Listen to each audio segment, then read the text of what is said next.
palabra de Dios contenida en este libro es la verdad que acepto creer, es la enseñanza que me comprometo a seguir y es la esperanza que me atrevo a confesar.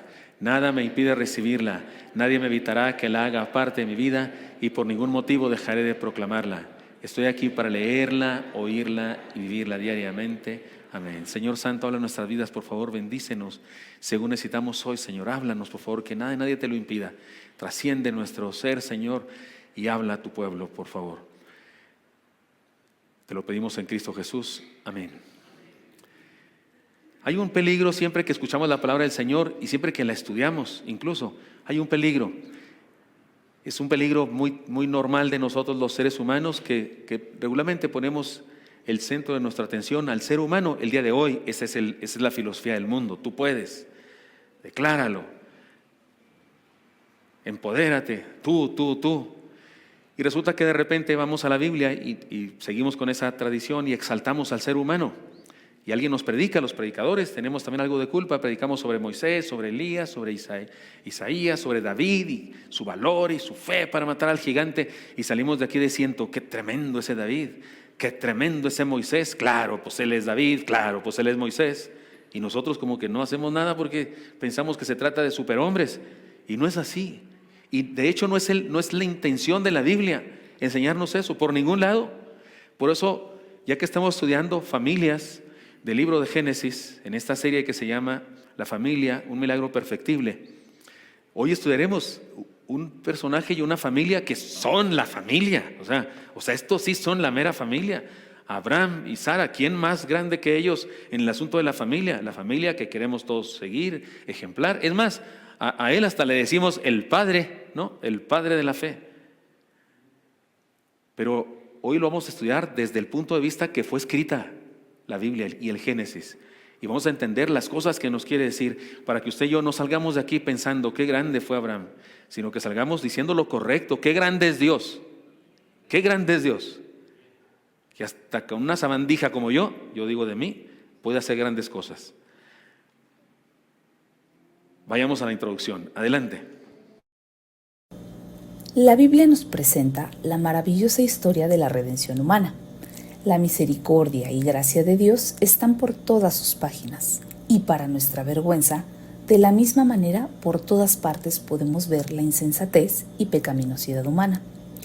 En el libro de los orígenes, el Génesis, encontramos un proceso que se repite en cada generación y en cada etapa de la historia humana. Esto constituye el plan de salvación y es un resumen del Evangelio. Veamos. La primera pareja. Dios creó a Adán y Eva perfectos y los puso en un paraíso terrenal. Ellos desobedecen a Dios, atribuyéndose el derecho de decidir el bien y el mal. Experimentan las consecuencias de su pecado, expulsión del huerto y muerte espiritual. He aquí la respuesta llena de gracia de parte de Dios. Realiza el primer sacrificio de un animal y con la piel cubre su pecado y les da la oportunidad para regresar a él. Dios les desafía a llenar la tierra y transferir el conocimiento de Él. Los primeros hermanos. Caín y Abel tenían la dicha de disfrutar la creación de Dios y recibir sus beneficios. La envidia y el celo se apodera de uno de ellos y sucede el primer asesinato. He aquí la respuesta llena de gracia de parte de Dios. Dios llama a Caín al arrepentimiento. Le da una señal para que su vida sea preservada y pueda arrepentirse. Dios le da a la humanidad una nueva oportunidad para cumplir con su misión. El primer cataclismo. Dios permite a los seres humanos desarrollarse y crear imperios. La raza humana acelera su depravación y se encamina a su autodestrucción. He aquí la respuesta llena de gracia de parte de Dios. Dios les muestra su amor, enviando un diluvio y salvando una familia para dar una nueva oportunidad a la humanidad. Dios le da al ser humano una promesa y una esperanza que se sella con el arco iris. El gran intento humanista. Dios permite a la humanidad desarrollar sus extraordinarias capacidades. La raza humana se ensoberbece, se empodera y pretende entronarse construyendo la Torre de Babel. En el proceso se confunden, se dividen y fracasan. He aquí la respuesta llena de gracia de parte de Dios. Dios llama a un hombre y su mujer para formar una nación con valores espirituales y para bendecir por medio de su descendencia a la humanidad entera.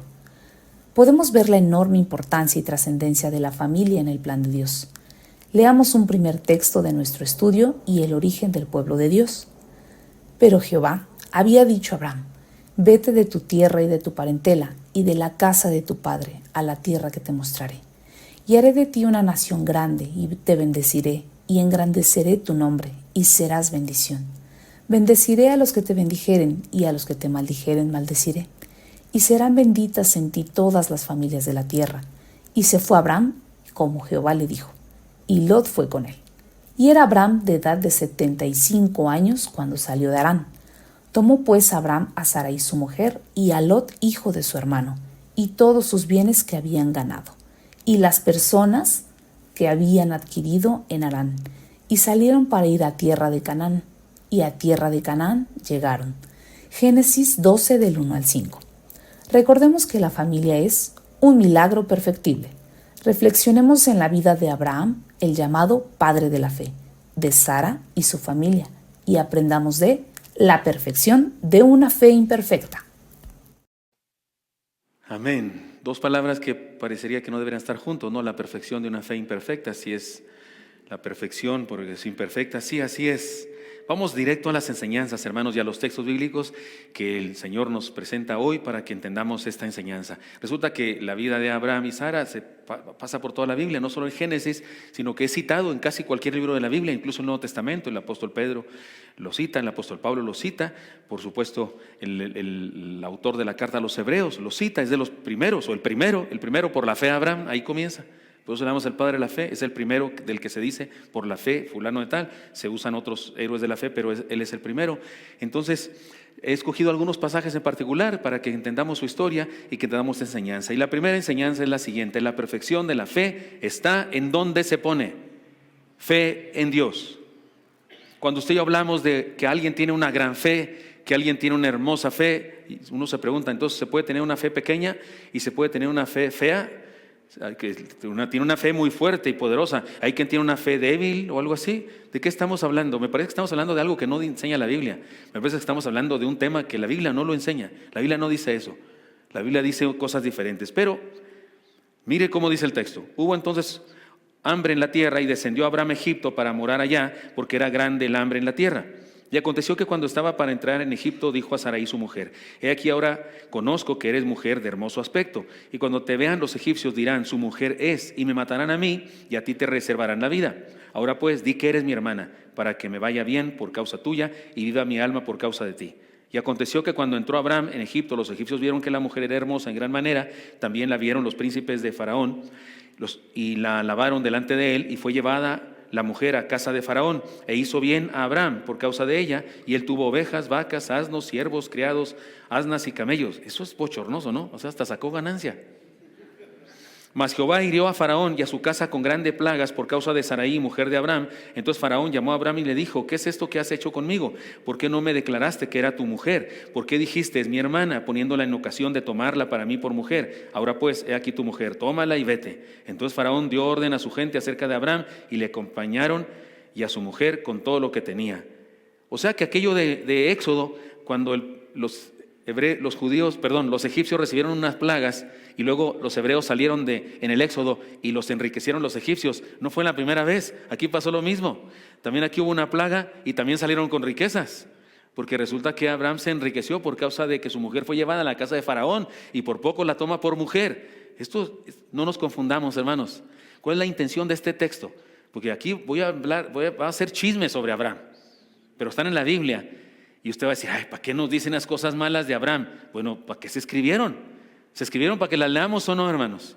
¿Qué dice la Biblia en 2 Timoteo 3:16? Toda la escritura es que inspirada por Dios y es útil para enseñar, para redarguir, para corregir, para instruir en justicia. Y el 17 dice: a fin de que el hombre de Dios sea perfecto y enteramente preparado para toda buena obra. Entonces no me pidan que no me calle aquí, porque aquí hay un pasaje que nos dice algo. No nos confundamos. Abraham no es el padre de la fe porque sea perfecto, sino porque es el inicio de una nación fundada en la fe. O sea, es el primero, pues el padre. Con él comenzó Dios. Él era un hombre de una tribu, de una etnia politeísta. Dios lo saca y le hace conocerle, y es el primero entonces. Sí, déjeme decir otras cositas de él que no vamos a leer, pero sabemos que tuvo una relación ilícita, ¿sí o no es cierto? Tuvo relaciones con su criada para tener un hijo, echarle una mano a Dios. Aparentemente no era monoteísta. Cuando lo vemos hablar y esas cosas, aparentemente no es monoteísta. Piensa que sí hay otros dioses, pero que el mero de todos los dioses es Jehová. Pero tiene una idea equivocada. De hecho, el pueblo hebreo siguió siendo algo politeísta hasta toda su vida. No salieron en Éxodo, no salieron apenas de Egipto, hicieron un becerro, ¿sí o no? O sea, así como que una fe pura y demás, no tenían. Y son el pueblo santo. Y uno dice, ¿pueblo santo? ¿Pueblo de Dios? Aparentemente Abraham estaba en esa condición, dudó de la promesa de Dios para él y su familia, porque Dios lo llamó para tener muchos hijos, pero no tiene ninguno y piensa que lo van a matar. ¿De dónde? ¿Qué no te dijo Dios que vas a tener muchos hijos?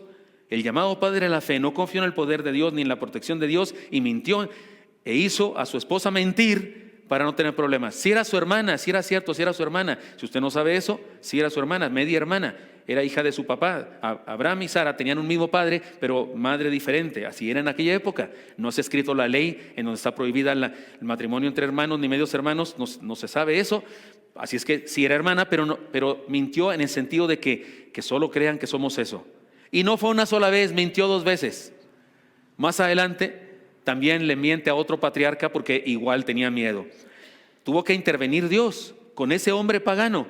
Dice la palabra, y le dijo Dios en sueños, yo también sé que con integridad de tu corazón has hecho esto, y yo también te detuve de pecar contra mí, y así no te permití que la tocases. Ahora pues devuélvele la mujer a su marido, porque es profeta, y orará por ti y vivirás. Y si no la devolvieres, sabe de cierto que morirás tú y todos los tuyos. A Dios le dijo a este tipo, no la tomes, no la toques, regrésasela. Y si la tocas, yo me las veo contigo. Tuvo que intervenir Dios, intervino no con Abraham, intervino con otro. Es decir, que Dios tuvo que intervenir usando a un pagano para proteger a Abraham. ¿Y por qué estoy diciendo todo esto? En resumen, era un ser humano común y corriente, como usted y como yo. No era un superdotado, ni un ángel llegado del cielo, ni un semidios, ni un erudito, ni un gigante, ni un todopoderoso gobernante. No, Señor. Era un hombre caldeo. No era judío, es de los caldeos. No hay judíos en ese momento, no hay hebreos en ese momento. Es un caldeo, de familia politeísta, casado con una media hermana que por muchos años vivió la frustración de no ser padre, que se sabía débil y vulnerable y tenía miedo, mucho miedo a otros patriarcas, hasta poner en riesgo a su esposa. Este es el padre de la fe. Si nos preguntamos por qué es tan famoso en la historia de la fe, por qué la palabra lo usa como ejemplo de fe, de comportamiento y de espiritualidad, por qué su familia, a pesar de todo, es un modelo de familia para los cristianos de hoy. La respuesta es tan sencilla como trascendente. Leamos un pasaje del Nuevo Testamento en donde se refiere a él, a alguien en otra visión, ahora con una visión que tiene mayor conocimiento de Dios. Lean conmigo por favor Hebreos 11:8, ¿cómo dice?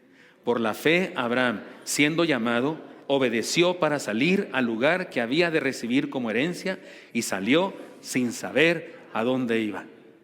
Aquí en este pasaje está un secreto, hay gato encerrado, digo yo. Hay una idea que es maravillosa entenderla. Estudiémosla, pero vamos a hacerlo de atrás para adelante. Voy a comenzar con el final. El final dice, y salió sin saber a dónde iba. Imagínense que en la mañana me levanto yo y le digo a mi esposa, ahí vengo. Me dice, ¿a dónde vas? Y le digo yo, no sé. Hombre, se divorcia, ¿no? O sea, además de todo es bruto. Es como que no sabe a dónde va. O que la esposa le diga a uno, y ahí vengo, ¿a dónde vas? No sé. O el hijo que nos dice a dónde va, o sea, está mal de la cabeza.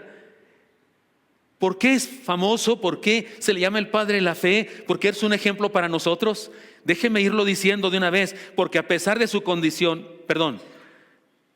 porque era un ignorante, pero hizo lo que Dios le dijo. Deja tu tierra y sal a una tierra que te voy a mostrar. Va que va, Señor. Punto. No sabía dónde iba, no, imagínenselo. A lo mejor la esposa le dice, ¿a dónde vamos, Abrahamcito? No sé, te voy a contestar como contesta el Paz, no tengo la menor idea. ¿Pero qué hizo? Pero hizo lo que se le dijo. No era perfecto en su teología, no era perfecto en nada, pero sí hizo lo que Dios le dijo, sabiéndose ignorante. No solo eso, porque aceptó recibir una herencia que se le ofreció por gracia. Porque el texto dice al final, y salió sin saber a dónde iba, pero la parte anterior dice, obedeció para salir al lugar que había de recibir como herencia. Aceptó la herencia. Este es el problema de muchos seres humanos el día de hoy. Este es el problema porque es la razón por la que el diablo ha inventado esa idea del empoderamiento y del tú puedes y del tú lo haces y esa idea que incluso se ha metido a las iglesias con la frase de decláralo y cancélalo y no sé qué. Esa idea de creer que podemos nosotros.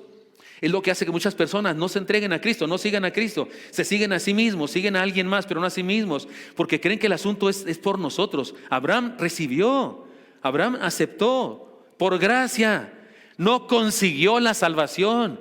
No le dijo a Dios, y como qué hay que hacer, Señor, para que me des esa tierra, como cuánto viene saliendo la cosa, cuántos sacrificios tengo que hacer, cuántas veces me tengo que ir de rodillas, cuántas ofrendas tengo que dar, cuántas declaraciones tengo que hacer para yo conseguirlo. Nada, es gracia, ¿no? ¿Qué parte de porque somos salvos por gracia no entendemos? Gracia, gratis. No se puede ganar la gracia. Hay quien hasta en mi tierra usan la palabra granjearse. También acá, granjearse. Me cae gorda esa palabra, especialmente cuando se usa teológicamente, porque hay quien dice, no, es que hay que granjearse la gracia. Qué herejía más grande. No te puedes granjear un regalo. O sea, el regalo te lo dieron, porque le dio la gana dártelo al que te lo dio. El salario sí te lo ganaste, pero un regalo no, te lo dieron porque te le dio la gana al que te lo dio. ¿Por qué es esta persona así a pesar de su imperfección? Porque aceptó recibir una herencia que se le ofreció por gracia. En tercer lugar, dice el texto, siendo llamado, porque experimentó la gracia de ser llamado por Dios. Dios lo llamó, punto. Ahí entre los caldeos seguramente había otras personas, había otro por ahí que se llamaba, vaya usted a saber cómo. Y Dios no quiso llamarlo a él, llamó a este. Porque es por decisión divina. Y no estoy diciendo que la salvación es porque Dios la predestinó a cada uno para ser salvo, para ser perdido. Dios quiere que todo el mundo se salve, pero algunas personas lo rechazan. Algunos rechazan ese llamado. Cuando Jesús habló con los fariseos se habían rebelado contra Juan el Bautista. Y el texto dice que los fariseos desecharon los designios de Dios respecto de ellos mismos. Pero Abraham no lo hizo, aceptó el llamado de Dios. Además, porque vamos de atrás para adelante, ¿se acuerdan? El texto comienza diciendo, por la fe Abraham. Y ese nombre Abraham no aparece en el primer versículo cuando se habla de que Dios llamó a Abraham de los caldeos. No, cuando se habla de que Dios llamó a Abraham de los caldeos, usa la palabra Abraham, sin H y sin A intermedia. Y aquí dice Abraham, digámoslo como se debía pronunciar. Aquí dice, por la fe Abraham. Al principio decía Abraham. Y Dios llamó a Abraham, pero aquí dice Abraham. Y eso significa algo, usted sabe eso, ya lo hemos dicho y el domingo pasado lo dijimos también. Abraham quiere decir padre enaltecido, Abraham quiere decir padre de multitudes. Y Dios le pide a un patriarca que tiene más de 300 súbditos que le diga a todos ellos que ya no le llamen Abraham, que le llamen Abraham. Imagínense, que llegue y le dice, ya no me digan padre enaltecido, llámenme padre de muchos. Y no tiene, ¿cuántos hijos tenía en ese momento, hermanos? ¿Cuántos hijos tenía? 0 bolita, 0. O sea, 0. ¿Cuánto es menos que 0? ¿Puede tener alguien menos que 0 hijos? Y les dice que lo llamen padre enaltecido. Se han de haber reído todos como usted quiera, jefe, pero está bueno. Oílo, le dijo uno al otro, oílo, vete con el padre de muchos. Es un acto de fe. Entonces, ¿por qué es esta persona? Porque creyó. Porque dijo, que va. No es su valor, no es él perfecto. No, ni siquiera es su fe. Es donde la puso. Si él dice eso, va a ser cierto. No puso la fe en sí mismo, ni puso la fe en ídolos, como era la tradición en su casa. Puso la fe en alguien que lo estaba llamando. Amados hermanos, la perfección de nuestra familia no depende de cuánta fe tengamos, ni de cuánto conocimiento hayamos adquirido. Este era un ignorante. Ni de cuántos bienes materiales acumulemos, pero sí depende de cuánto ignorantes y necesitados nos reconozcamos y de dónde pongamos nuestra fe. Se necesita un microscopio para ver mi fe, pero la pongo en Dios. Como dicen en mi rancho, ya la armamos. Pero si usted tiene toneladas de fe y las pone en no sé qué falso profeta, en no sé qué objeto de metal, en no sé qué idea que le vendieron los promotores de la superación personal, perdóneme, pero su fe no sirve para nada. Pero una fe así como soldado vietnamita recién que le explotó una bomba de esas que se pisan Si su fe está así, toda bombardeada, pero la pone en Dios, hermano, está del otro lado usted. Porque es por Él, no es por nosotros. Siguiente enseñanza: la perfección de la vida está en aquel a quien entregamos, a quien la entregamos. Aquí, en el principio dije, la perfección de la fe está donde se pone, fe en Dios. Ahora digo, la perfección de la vida está en aquel a quien la entregamos. Y aquí estamos hablando del pacto con Dios. Después de estas cosas vino la palabra de Jehová a Abraham en visión diciendo: no temas, Abraham, yo soy tu escudo y tu galardón será sobremanera grande. Dios le dice a Abraham que no tema. Dios está dando su palabra, Dios está diciendo su palabra, está haciendo un compromiso con Abraham. Y respondió Abraham: Señor Jehová, ¿qué me darás si ni hijo tengo? No voy a leer eso, voy a leer solamente lo subrayado. Ni hijo tengo. Y que cuando me muera le voy a dejar toda mi herencia a un hijo a uno de mis siervos, a uno de mis esclavos. Y Dios le dice que no será así. Y leo lo siguiente que está subrayado: no te heredará sino un hijo tuyo, será el que te heredará. Y luego lo llevó afuera y le dijo que mirara a los cielos y las estrellas y se las podía contar y esas cosas. Y le dijo que su descendencia iba a ser más grande que el número de estrellas y que el número de los granos de la arena. Y le dijo también: yo soy Jehová que te saqué de Ur de los Caldeos para darte a heredar esta tierra. Y le promete una tierra maravillosa. Y después de eso, Dios hace un pacto con él. Y ese pacto sí fue extraño. Ahí sí voy a leer porque sí fue bien raro ese pacto. Yo me hubiera conformado con un kinky promise, ¿no? Señor, kinky promise, sale. Así con Dios, con un kinky, o un give me five, Señor, va, o si quiere vamos al notario y firmamos. Pero mire la forma como Dios le hace el pacto con Abraham. Y él respondió: Señor, ¿en qué conoceré que la heredar? Y le dijo: tráeme acá una becerra de 3 años y una cabra de 3 años y un carnero de 3 años, una tórtola también y un palomino. Y todo esto, y tomó él todo esto y lo partió por la mitad. O sea, imagínese usted, cada becerra partida por la mitad.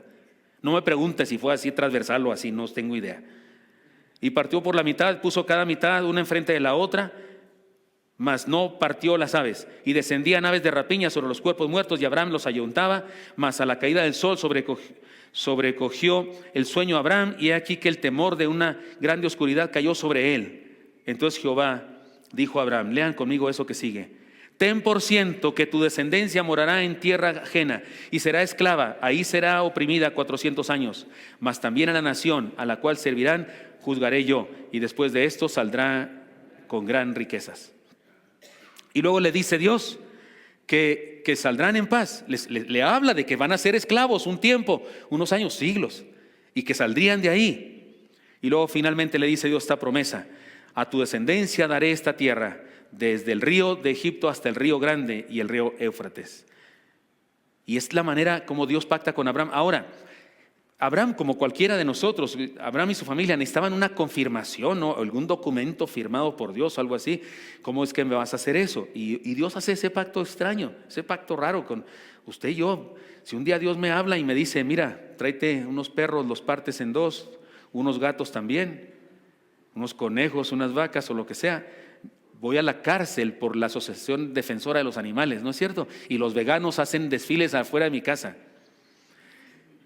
Y si le digo a usted que estoy haciendo eso, ya en la cárcel les digo a ustedes: hermano, estoy haciendo eso porque Dios me dijo, ustedes me llevan al manicomio.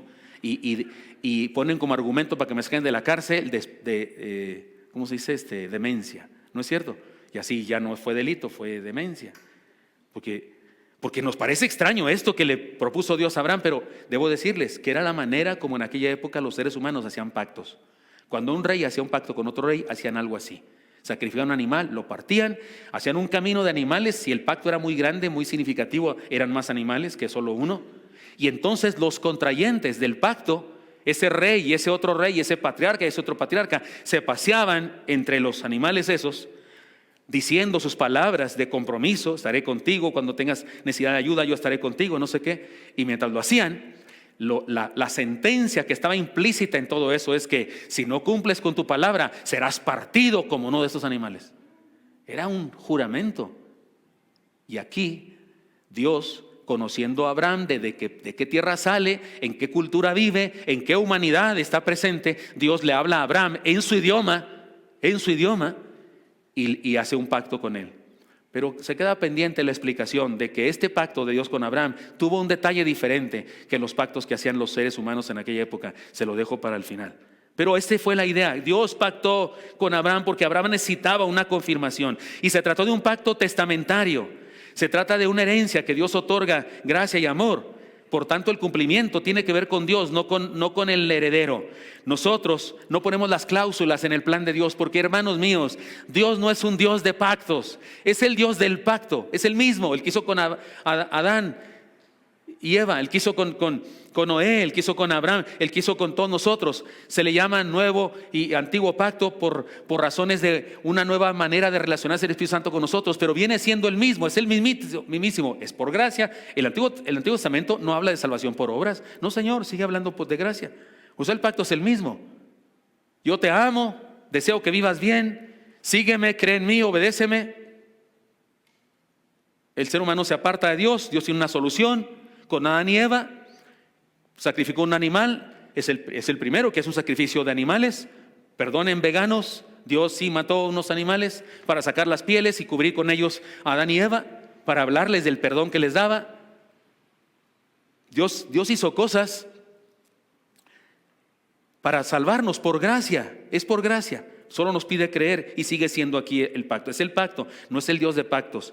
El día de hoy se ha inventado en el neocarismatismo, en la apostasía del neocarismatismo, se ha inventado la idea de que tú puedes hacer un pacto en donde tú pones tus cláusulas. Señor, voy a dar estos 1,000 pesos para que me bendigas y me permita salir de mi deuda de 100,000 pesos. ¿Y quién inventó ese pacto? Yo. Señor, me voy a vestir de Santo Niño de Atocha para que sanes a mi hijo. ¿No tenía usted en su escuela, en su barrio, niños de repente vestidos de no sé qué? Se llama eso manda, ¿no? Se llama una manda. O los que hacen mandas, para los que juramentan para no tomar, ¿no es cierto? Y ofrecen un pacto con Dios. En ese pacto yo pongo las cláusulas. ¿Y quién soy yo para ponerle a Dios cláusulas? Es un pacto entre iguales ese. ¿Cómo vamos a hacer a Dios igual? Yo hice un pacto con mi esposa, es un pacto entre iguales. Yo le ofrezco a ella fidelidad, servicio, amor, todo lo que soy, etcétera, y ella me ofreció lo mismo. Pues estamos a mano, ¿no? Pero el pacto con Dios no es pacto ni matrimonial, ni pacto comercial, no, es un pacto testamentario. Él, dueño de todo cuanto existe, me ofrece salvación. ¿Qué pide de mí? Que yo le dé nada, no necesita nada de mí. Lo único que pide es que lo acepte. Y que lo acepte significa que tengo fe en Él, que creo en Él. Este es el tipo de pacto de Dios con nosotros. El pacto incluye la herencia más grande de un ser humano que un ser humano puede recibir, la tierra santa que representa la vida eterna, que se inicia en la tierra con una vida plena. Porque usted y yo sabemos que Egipto representa la condenación, el éxodo representa nuestra fe saliendo a la gracia de Dios, la tierra prometida representa la vida eterna. Y Dios le ofrece a Abraham que sus hijos recibirán la tierra prometida. Y se refiere a la tierra que existe hasta la fecha, pero teológicamente hace alusión a la vida eterna. Hermanos, si nos preguntamos otra vez, ¿por qué este hombre y esta familia son tan famosos en la historia de la fe? ¿Por qué la palabra usa sus vidas como ejemplo de comportamiento y de espiritualidad para nosotros? ¿Por qué a pesar de todo son modelo de familia para nosotros? La respuesta es tan sencilla como trascendente otra vez. Leamos el Nuevo Testamento, otra vez otra parte de Hebreos, ahora el mismo capítulo 11, pero versículos 9 y 10, lo leen conmigo por favor, como dice: por la fe habitó como extranjero en la tierra prometida como en tierra ajena, morando en tiendas con Isaac y Jacob, coherederos de la misma promesa, porque esperaba la ciudad que tiene fundamentos, cuyo arquitecto y constructor es Dios. Enlistemos las condiciones descritas en este verso, las condiciones de Abraham y su familia, y de una vez respondamos la pregunta ¿por qué? Y yo le digo, porque con Dios las pruebas no nos destruyen ni detienen, solo nos purifican, fortalecen y nos impulsan hacia metas más altas. Porque algunas personas piensan, ¿por qué si era el pueblo santo?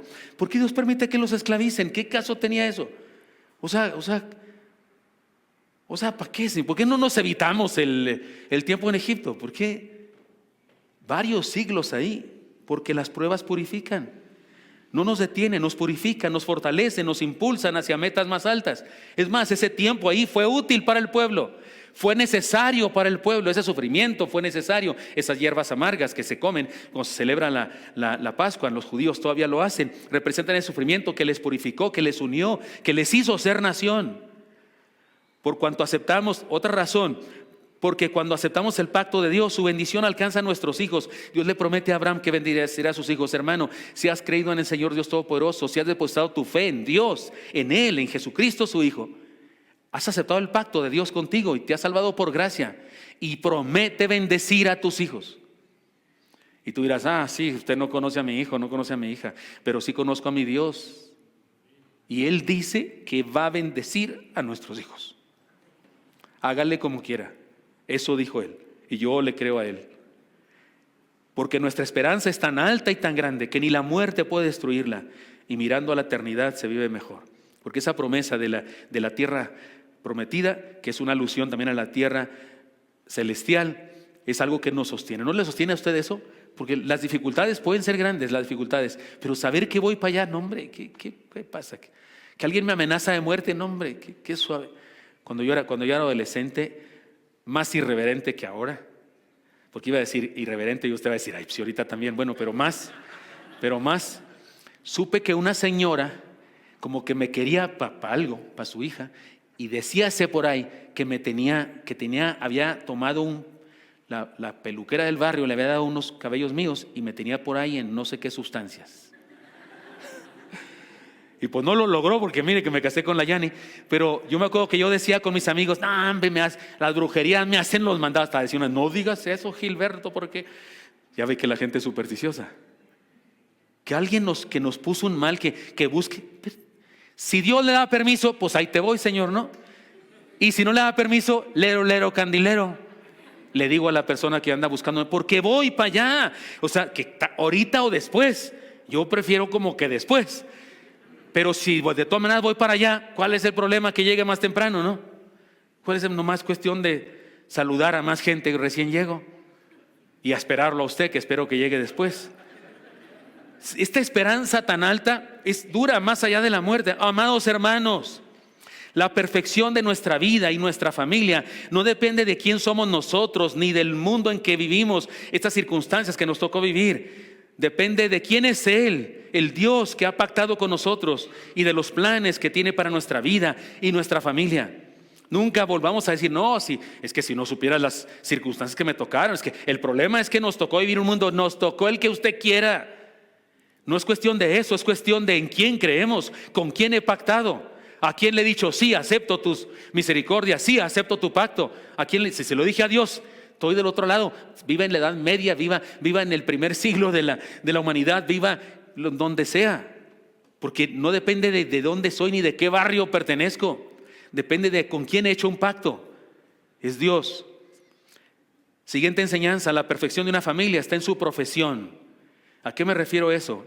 Le voy a llamar aquí la obediencia. En el primer caso dijimos la fe en Dios, en el segundo caso dijimos el pacto con Dios y ahora digo la obediencia a Dios. Dios también dijo también Dios a Abraham, a Sarai tu mujer no la llamarás Sarai, mas Sara será su nombre y la bendeciré y también te daré de ella hijo y si la bendeciré y vendrán a ser madre de naciones.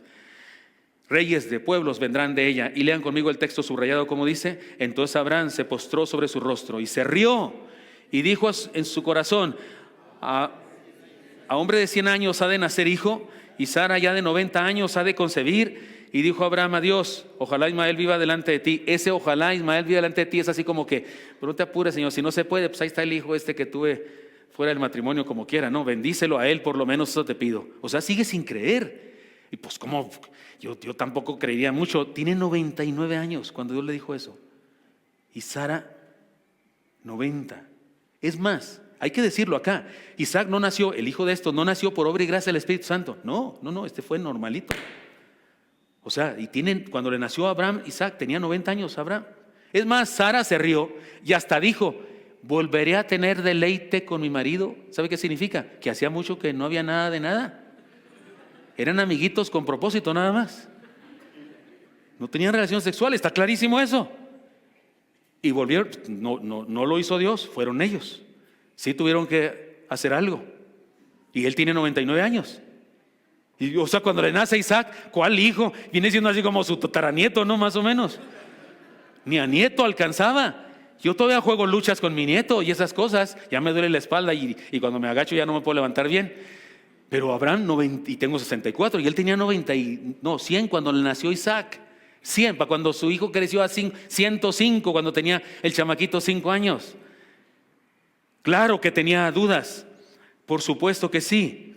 No, pero no dependía de él, no dependía de su cuerpo, dice el texto, su cuerpo muerto, dice Hebreos. No dependía de su cuerpo, no dependía de su salud, no dependía de si sus padres le habían heredado la diabetes y la artritis y si le había llegado así por lotería la celiaquía. No dependía de eso, dependía de un Dios que le dio la gana hacer que 2 viejitos se embarazaran. Para eso es Dios, para que le dé la gana lo que quiera y haga lo que quiera, porque es Dios. La humanidad es un mosaico extraordinario de diversidad. ¿Sabe que como especie, los seres humanos somos los más diversos que existen? Porque entre los animales y las plantas hay diversidad, pero yo no sé, pero todos los pericos son casi iguales, ¿no? Creo que entre ellos sí se distinguen, pero nosotros no, pues son igualitos. Pero nosotros somos muy diversos, los seres humanos. Nos distinguimos unos de otros por color, formas, estilo, habilidades, capacidades, gustos y todo eso. Somos geométricamente hablando bien distintos. Hay cuadrados, hay redondos, hay alargados, ¿no es cierto? Un día alguien nos preguntó y dijo, si fueras una fruta, ¿qué serías? Y yo vi a todos mis compañeros que estábamos y dije, no hombre, aquí hay de todo, aquí hay sandías, papayas, aquí hay plátanos. ¿Cómo se llaman esos? Espárragos, se llaman espárragos. Yo en ese momento me sentía espárrago porque estaba más flaco. Y yo decía, hay de todos los colores, sabores. Y hay hasta, entre nosotros hay unos así como que se pasaron de tueste y otros como que se salieron crudos. Y unos entre azul y buenas noches, ¿no es cierto? Como que el comal no servía de un lado y de otro sí. ¿No es verdad? En esta misma iglesia, que aunque somos todos mexicanos o la mayoría mexicanos o la mayoría latinos, somos diferentes. Hay aquí gente que parece europea, ¿no es cierto? Y gente que parece acá, pues, precolombina también. Porque somos distintos. Todos bellos, eso sí, guapos todos. Pero nos une en Cristo nuestra profesión. Y estoy hablando de aquello que profesamos. La Real Academia de la Lengua Española, cuando define la palabra profesor, dice que los primeros profesores de la historia fueron los cristianos del primer siglo, porque profesaron su fe. Delante de otros, ejercieron su fe hasta morir. Y eso es un profesor, originalmente esa era la palabra, un mártir, uno que enseña lo que sabe a toda costa. Profesar es hacer eso, es ser testigo, es declarar lo que creo, es profesar, es aquello a lo que le entregamos la vida, es aquello por lo que estamos dispuestos a morir. Lo que somos o quien somos no depende de la raza ni de la profesión, no depende de la raza sino de la profesión de fe. Tampoco depende del origen socioeconómico que tenemos todos nosotros, sino de aquel a quien seguimos. Ni depende de la religión en la que fuimos enseñados, sino de aquello por lo que apostamos la vida por medio de un acto de fe. ¿Cuántos de los aquí presentes nos convertimos habiendo nacido en un hogar no cristiano y nos convertimos así de golpe y porrazos bajados del cerro a palazos? ¿Cuántos se convirtieron así? Son de los míos. Dios les bendiga. Usted y yo nos queda claro que eso de convertirse es una profesión. O sea, decidimos. ¿Cuántos de aquí nacieron en un hogar cristiano? Levante su mano. Ustedes también hicieron una profesión de fe. A pesar de que les habían enseñado eso desde chiquitos, tuvieron que decidirlo. Si alguien no lo hizo y piensa que nació cristiano, anda por mal camino, cuidado. Nadie nace cristiano, no se puede nacer cristiano. Se nace, punto, igual que cualquier ser humano. Pero en cierta etapa de tu vida debes tomar una decisión trascendente, profesar tu fe. Creo en esto. ¿Qué es lo que me enseñaron? Pero creo en eso yo personalmente. No porque me lo enseñaron, lo creo porque lo creo yo. ¿Sí estoy hablando claro? Si seguimos preguntándonos por qué este hombre y esta familia son tan importantes en la historia de la fe, la respuesta es tan sencilla como trascendente. Otra vez leamos el Nuevo Testamento, otro texto de Hebreos 11, ahora 11 y 12, ¿cómo dice? Por la fe, también la misma Sara, siendo estéril, recibió fuerza para concebir y dio a luz aún fuera de tiempo de la edad, porque creyó que era fiel quien lo había prometido.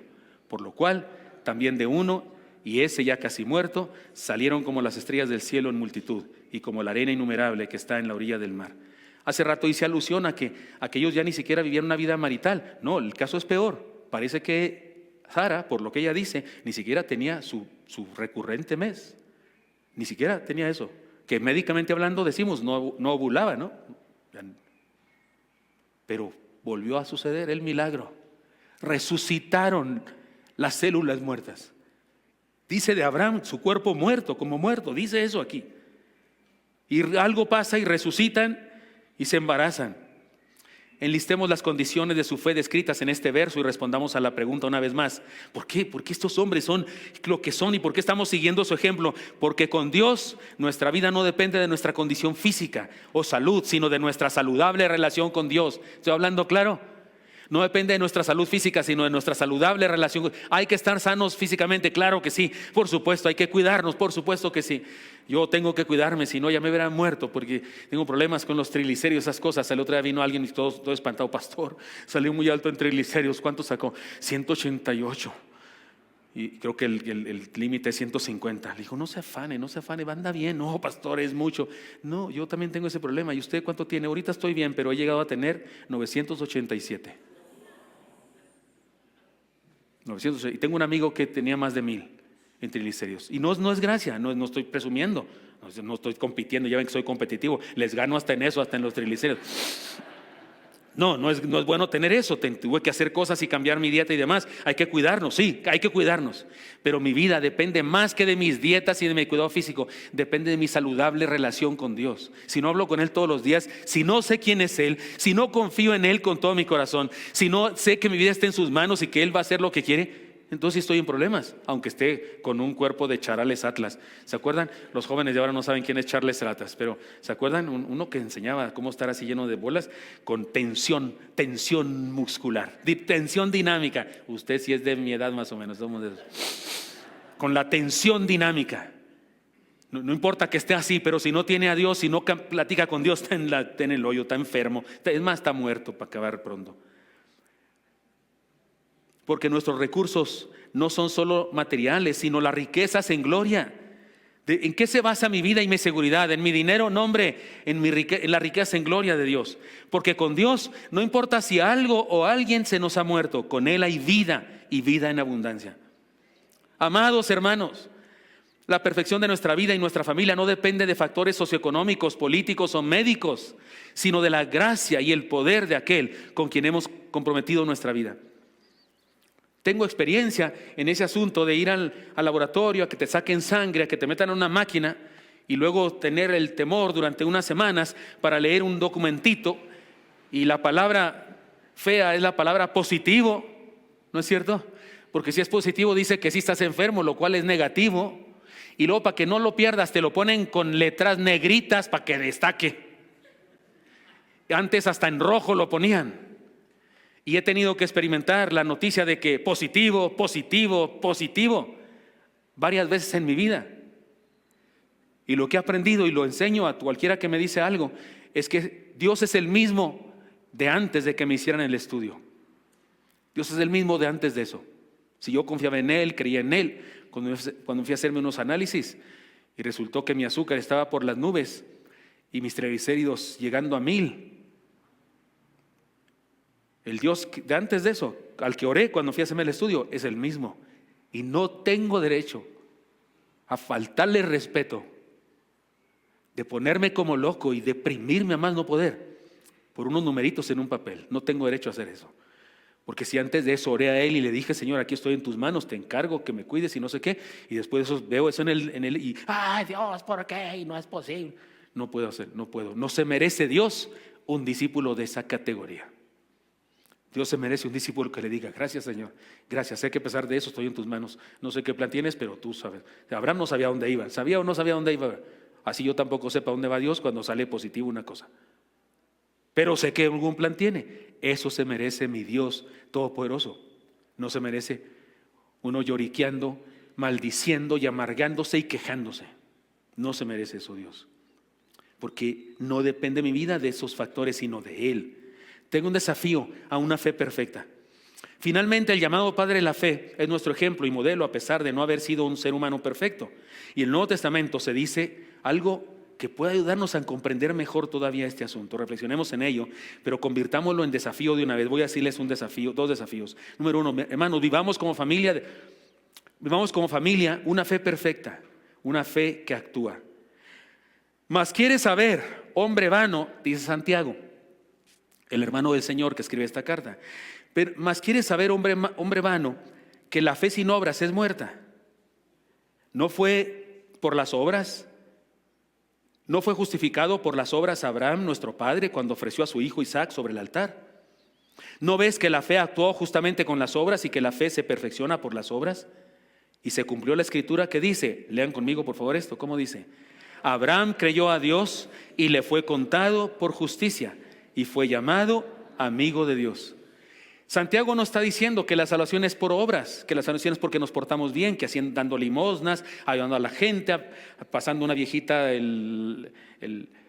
la calle cuando hay un alto, me gano la salvación. No está diciendo eso. Está diciendo que lo que hizo Abraham, su fe es una acción. Fue una fe que se mostró en acción. Cuando Dios le dijo, entrégame a tu hijo, Abraham fue. Así como se salió de Ur de los Caldeos, cuando Dios le dijo que saliera sin saber a dónde iba, así cuando Dios le dijo a Abraham, entrégame a tu hijo, Abraham fue a entregarlo y tampoco sabía cómo iba a suceder, que iba a tener muchos hijos, si se iba a morir el único hijo legítimo que tenía. De hecho, su hijo le dice, papá, aquí hay leña, aquí hay fuego, pero ¿y el holocausto? Y Abraham le dice, Dios se proveerá, hijo, Dios se proveerá. ¿Sabía Abraham de dónde se iba a proveer? No, no sabía. Usted y yo sabemos a qué se refiere esa frase. Abraham no lo sabía. Abraham se murió sin saberlo. Usted y yo sabemos a qué se refería. A Jesucristo nuestro Señor. Él es la provisión para salvación nuestra. Aquel carnero atorado por los cuernos en un zarzal era un símbolo de Jesús. Pero Abraham ni sabía que se iba a encontrar ese animal ahí. Ni sabía que en el futuro iba a morir. Él no sabía. Pero hizo eso inspirado por Dios. Y nos recuerda, hermanos, que nuestra fe es una fe que actúa. Si tengo fe, creo, y creo con todo mi corazón y vivo de acuerdo a lo que Dios me dice. En segundo lugar, vivamos como familia una fe perfecta, una fe que descansa en buen lugar. Este texto es hermoso, no puedo dejar de leerlo, pero sé que con la simple lectura no lo entendemos del todo. Porque cuando hizo la promesa a Abraham, no pudiendo jurar por uno mayor, juró por sí mismo, diciendo, de cierto te bendeciré con abundancia y te multiplicaré grandemente. Hay que aprender de memoria eso. Esta es la promesa de Dios. Este es el juramento de Dios a todo ser humano que cree en Él. De cierto te bendeciré con abundancia y te multiplicaré grandemente. Eso, ¿lo puede leer conmigo esa parte, por favor? De cierto te bendeciré con abundancia y te multiplicaré grandemente. Y habiendo esperado con paciencia y alcanzó la promesa, porque los hombres ciertamente juran por uno mayor que ellos, y por ello, para ellos el fin de toda controversia es el juramento para confirmación, por lo cual queriendo Dios mostrar más abundantemente a los herederos de la promesa la inmutabilidad de su consejo, interpuso juramento para que por dos cosas inmutables en las cuales es imposible que Dios mienta, tengamos un fortísimo consuelo los que hemos acudido para asirnos de la esperanza puesta delante de nosotros. Es decir, Dios le dijo a Abraham, de cierto te bendeciré grandemente y te bendeciré con abundancia y te multiplicaré grandemente. Pero sabiendo que necesitaba confirmación, no solo se lo prometió, se lo juró. ¿Y por quién jura usted cuando jura? Cuando juramos los seres humanos, por mi madre, por mis hijos, ¿no? Por algo que amamos mucho, por las orejas de un tío mío, por algo. ¿Por quién va a jurar Dios? Con todo respeto, María no es su mamá. O sea, María fue el instrumento para que naciera Jesús, encarnara a Dios, pero no es su mamá, ¿estamos de acuerdo? Él no tiene mamá, Él es Dios, es eterno, Él siempre ha existido. ¿Por quién va a jurar? Por la tierra, es de Él. O sea, no hay nada más grande que Él, no hay nada más valioso que Él. Usted jura por algo que considera más valioso que usted. Juró por sí mismo, interpuso juramento por sí mismo. ¿Sabe qué significa eso? Explica el sacrificio aquel. Los animales partidos, pasaban los hombres, los reyes, y mientras caminaban se decían cosas, yo estaré contigo y cuando tengas guerra iré a ayudarte, mientras pasaba entre los animales y simbolizando, y si no lo hago, que te partan como un animal. Aquella vez cuando Dios le dijo a Abraham, trae una becerra, trae 3 becerras y trae 3 esto y los partió. Abraham no caminó por ahí. Abraham no caminó por ahí. Solo Dios lo hizo. Abraham estaba dormido. El que caminó por los animales que simbolizaban maldición para el que no cumpla. El que caminó por ahí fue Dios. ¿Puede ver lo grave, lo grandioso que estaba haciendo Dios en ese momento? Por eso me parece que este pasaje no siempre lo entendemos bien. Le está diciendo Dios a Abraham, te bendeciré grandemente, en abundancia y grandemente. Te bendeciré y yo soy el que entrega, tú eres el que recibe solamente. Yo me encargo. Dios está comprometiendo su palabra. Ahora usted y yo lo sabemos. Él es el testador, nosotros somos los herederos. Él es quien entrega todo, nosotros solo recibimos por gracia. Pero resulta que el testador tiene que morirse para que la herencia sea efectuada. Como todo testador debe morir para que se efectúe el testamento, Dios también entregó la vida en la persona de Cristo. Así es que aquel cordero era Jesús mismo, simbolizado en aquel cordero. Después se simboliza en la celebración de los cultos judíos. Dios prometió a Abraham y con él nos prometió a nosotros y a su descendencia, que somos nosotros. Juró por sí mismo este juramento, como diciendo: de cierto te bendeciré con abundancia y te multiplicaré grandemente. Y la traducción al buen castellano sería esta: primero muerto que no bendecirte. Dios se compromete, jura por sí mismo que nos va a bendecir. Hermanos míos, cometemos un gravísimo error cuando creemos que Dios le cumplió la promesa a Abraham de darle muchos hijos, creyendo que esos muchos hijos que le dio son el pueblo hebreo del día de hoy, el pueblo judío del día de hoy. No, Señor, no son ellos. No, Señor. Ahí en el Israel de ahora, la mayoría no son cristianos. Hay un 14% de cristianos, pero incluye los anglicanos, católicos, iglesia ortodoxa rusa y todas las grupos que hay de cristianos. Los evangélicos vienen siendo todavía menos. La mayoría, muchos son ateos incluso, ni siquiera son judíos de religión, muchos son ateos. No, Dios le cumplió a Abraham su promesa, con todos los que hemos creído en el Dios como Él creyó. Eso somos pueblo santo, se los pruebo. Porque la invitación aquí es clara: seamos hijos. Mire cómo les dijo el Señor Jesucristo a los judíos de su época. Respondieron y le dijeron: nuestro padre es Abraham. Porque ellos le dijeron que Jesús, que le acusaron de estar haciendo cosas por el diablo, y él les dijo que ellos eran hijos del diablo. Y le dijeron: nuestro padre es Abraham. Lean conmigo lo que Jesús les dijo, hermanos. Jesús les dijo: si fueseis hijos de Abraham, las obras de Abraham haríais. Le está diciendo: no son hijos de Abraham. Sí eran en el sentido racial, sí eran en el sentido sanguíneo, pero no eran en el sentido espiritual. O sea, ellos no son parte del cumplimiento de la promesa de Dios a Abraham. Pero hermanos, ¿cuántos aquí han creído en Jesucristo? ¿Han creído en el Dios de Abraham? ¿Le han entregado su fe? Ustedes son la promesa cumplida. Yo también somos promesa cumplida. O sea que, hermanos míos, hagamos las obras de Abraham. No era un superhombre, no era el más perfecto de los seres humanos. No, Señor. Ni siquiera tenía una teología congruente con la nuestra. No sabía todo lo que nosotros sabemos, y él medio tenía ahí nublado el que si había cuántos dioses y demás. Pero creyó en ese que lo llamó. Le obedeció, fue aún sin saber a dónde iba. Confió en él. Finalmente, en medio de sus dudas y sus luchas, tuvo tropezones, no confió siempre. Creyó igual que nosotros, con dudas, de repente creyendo, de repente no creyendo. Igualito que nosotros.